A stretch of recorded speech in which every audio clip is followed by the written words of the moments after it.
Friends, doctor Rajiv Hingorani here, Gastronaut clinic, Kandivali, Mumbai. आज हम discuss करेंगे कि हॉस्पिटल का बिल्स और चार्जेस जो रिलेटिव्स कहते हैं, पेशेंट कहता है कि इतना ज़्यादा क्यों है, ऐसा क्यों है, हमें तो पता नहीं था, ये तो बहुत ज़्यादा हो गया। तो हॉस्पिटल बिल्स एक्चुअली क्या, कैसे कैलकुलेट और डिसाइड करते हैं, उसका रफ आइडिया देंगे ताकि आपको भी क्लैरिटी हो कि आखिर ये चल क्या रहा है। नहीं तो कई बार पेशेंट रिलेटिव्स का एक क्वेरी रहता है हमेशा कि ये हम हॉस्पिटल में गए थे, ये अनएक्सपेक्टेडली हमारा बिल तो इतना आ गया प्राइवेट का, तो ये ऐसा कैसे हो गया।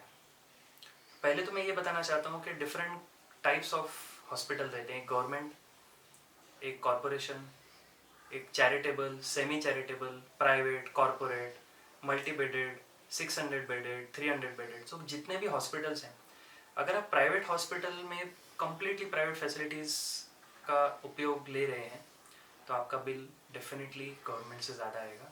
बट कई बार लोग कहते हैं ये तो हमें पता था, पर कितना ज़्यादा। फ्रेंड्स, ये आपको हॉस्पिटल से पहले ही क्लैरिफाई करना है। डिस्कम्फर्ट नहीं हो, डिस्क्रिपेंसी नहीं हो, बाद में चल के इश्यूज़ नहीं हो, इसीलिए आपको एक रिलेटिव क्लियरली जाके हॉस्पिटल के पीआरओ से या मैनेजर से या हॉस्पिटल एडमिशन काउंटर से या उनके जो प्रोफेशनल हेल्प के लिए जो बंदे या जो भी वहाँ पे हैं, उनसे आपको क्लियर कम्युनिकेशन करना है। किस बात के लिए कि भाई मुझे सारी चीज़ें एक साथ बता दो। And more often than not वो क्लियरली आपको पूरा चार्ट वगैरह बता देंगे कि हाँ, ये इसका रजिस्ट्रेशन चार्ज, एडमिशन चार्ज, आपका ये बेड चार्ज, ये नर्सिंग चार्ज, एक क्लासिफिकेशन जो रहता है उनका, जनरल वार्ड, डिलक्स वार्ड, ये वार्ड जो भी। तो आपको क्लियरली वो समझना है बिफोर एडमिशन। चाहे इमरजेंसी क्यों ना हो, इमरजेंसी में पेशेंट ट्रीट हो रहा है वो अलग बात है कैजुअलिटी में, लेकिन साइड बाय साइड एक रिलेटिव को थोड़ा टाइम निकाल के, जो देख रहा है पेशेंट वो नहीं, किसी और को, कोई नहीं है तो कोई बात नहीं, इमरजेंसी केयर होने दो, उसके बाद एडमिशन के टाइम तो आपको 10 मिनट तो मिल सकता है, आराम से मिलता है कि आप जाके बात करो कि भाई मैं एडमिट कराने के लिए आया तो हूँ, क्या मैं ये जगह अफोर्ड कर सकता हूँ, या फिर ऐसा तो नहीं है कि मेरा मेडिक्लेम यहाँ पे अप्रूव्ड है नहीं है, सब क्लियर बात करो। बाद में चल के जो प्रॉब्लम्स आते हैं, मोर ऑफन देन नॉट मैंने देखा है, मोस्टली वो इसीलिए रहता है कि कई बार रिलेटिव्स ने क्लियर पूछा नहीं रहता है, हॉस्पिटल ने बोला ठीक है हमने तो बताया था, लेकिन रिलेटिव बोलता है नहीं हमने समझ के नहीं लिया बराबर, या फिर हमें बताया नहीं गया, ऐसा सब प्रॉब्लम्स आते हैं। इसको सॉल्व करने के लिए आपको क्लियरली सेग्रीगेशन पूछना है, और डेली बेसिस पे जब एडमिट है पेशेंट आईसीयू में, वार्ड में, डेली बेसिस पे आपको अपना, भाई आज तक का मेरा बिल कितना हुआ, how much is the bill till today, how much I have paid, how much I have to pay, how much is pending. You have to be very clear. Daily morning जाके बात करो। बाद में जाके 5 दिन बाद अचानक से आपको अरे ये तो चार्जेस पता ही नहीं था, ऐसे नहीं होना चाहिए। So be clear in that. Plus जो भी आप प्रोसीजर कराते हो, एक कॉमन क्वेश्चन मुझे भी आता है कि जब एंडोस्कोपी का चार्ज यहाँ पे इतना है तो वहाँ पे इतना क्यों है। तो मैं उनको बताना चाहता हूँ, दोस्तों, फ्रेंड्स, आप एक नॉन मेडिकल एग्जांपल से समझा। तो आप ये कह रहे हैं कि ये जब बिरयानी यहाँ पे 100 रुपए की है तो वहाँ पे 150 की क्यों है ना। ये सवाल कितना इंटरेस्टिंग है। तो इसी के हिसाब से आप समझिए कि जो भी फैसिलिटी आप कौन से डॉक्टर से ले रहे हो, कहाँ पे ले रहे हो। फॉर एग्जांपल, चाय आपको रोड साइड टपरी पे बहुत बढ़िया चाय भी मिलेगी, 5, 7, 10 रुपए तक मिल जाएगी। वही चाय आप एक छोटे होटल में पीते हो तो आपको शायद 22 रुपए, 25 रुपए मिले। बहुत अच्छे होटल में पीते हो तो 80 रुपए की, 100 रुपए की मिलेगी। एक्सट्रीमली हाई ग्रेड होटल में पीते हो आप, 5 स्टार होटल में, या फिर एकदम अच्छे कैफे में जाके आप कॉफ़ी पीते हो, तो आपको वहाँ पे डेफिनेटली 150, 200, 250। तो फिर ये फ़र्क क्यों है?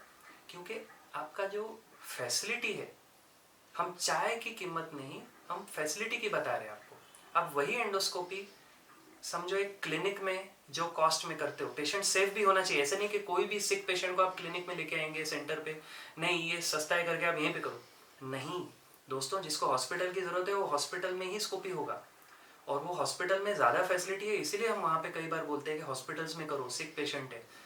और उसके दाम को आप इसके दाम से कंपेयर नहीं कर सकते। डॉक्टर्स आपको डिस्काउंट दे सकते हैं, लेकिन वही दाम पे शायद पॉसिबल नहीं हो जो एंडोस्कोपी एक्स अमाउंट पे कोई सेंटर पे हो रहा है।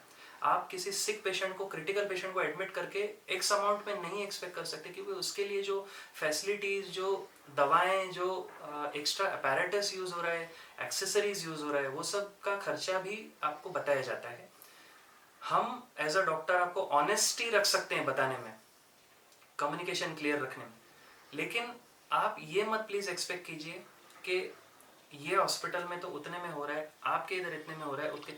सो comparisons are just for safety purpose. आपको भाई लगता है कि हमें ठगा ना जाए, कि हमारा चार्जेस वगैरह ज़्यादा तो नहीं ले रहे, ज़्यादा, वो डाउट रेगुलर आता है सबके माइंड में, which is a natural doubt. लेकिन आप इंक्वायरी कीजिए और समझिए कि चार्जेस का फर्क क्यों है, कम और ज़्यादा है तो क्यों कम है, क्यों ज़्यादा है, और मोर ऑफन देन नॉट आपको आंसर क्लियर मिलेगा डॉक्टर से कि ये इतना सिक पेशेंट है, इसमें ये एक्सेसरी यूज़ हो रहा है, ये बायोप्सी इधर भेजा है, ऐसा किया है, वो ब्लीडिंग था, उसका ये था, उसका ओटी ऐसा यूज़ हुआ है, ओटी चार्ज अलग है, उसका ऐसा।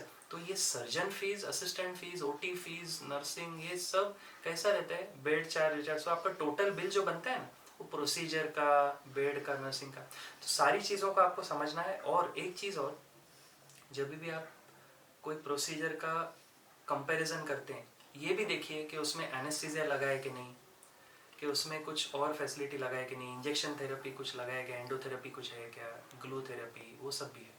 तो एंडोस्कोपी सिर्फ बोल के एक इंसान, समझो हमारे पास एक रिलेटिव जैसे आते हैं फॉर एग्जांपल कि हम एंडोस्कोपी का भाव निकाला है मार्केट से और ये इतने में यहाँ पे हो रहा है, इतने में यहाँ पे हो रहा है, आपके यहाँ कितने में हो रहा है, तो हम कहते हैं कि आप कंपेयर मत करो, क्या बजट दिया है वो समझो पहला, लाओ किधर है, तो बोलते नहीं ऐसा वर्बली पूछा, किसी फ्रेंड ने बताया, इसने बताया।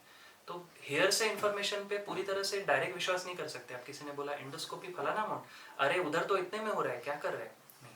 So this is a common thing. Communication जब एक दूसरे तीसरे चौथे पांचवें पर्सन पे जाता है तो ट्रैवल करते करते कम्युनिकेशन का जो फैक्ट्स है वो थोड़ा सा डाइल्यूट हो सकता है। इसीलिए उस फैक्ट्स को सिर्फ फैक्ट पे लो। जो हम कहते हैं ना कि कम्युनिकेशन का इन जनरल रूल है कि ऊपर के मसाले पे मत ध्यान दो, आप मेन फैक्ट्स, कोर फैक्ट्स पे जाओ, क्लियरली पूछो, तो हॉस्पिटल बिल आपको more often than not clearly समझ में आएगा कि भाई हाँ ये जेन्युइन खर्चा है, ये हुआ है। तो उसमें आपको कन्फ्यूजन नहीं होगा। डॉक्टर से और हॉस्पिटल से क्लियर कम्युनिकेशन करो, कोई प्रॉब्लम नहीं होगा। Thank you.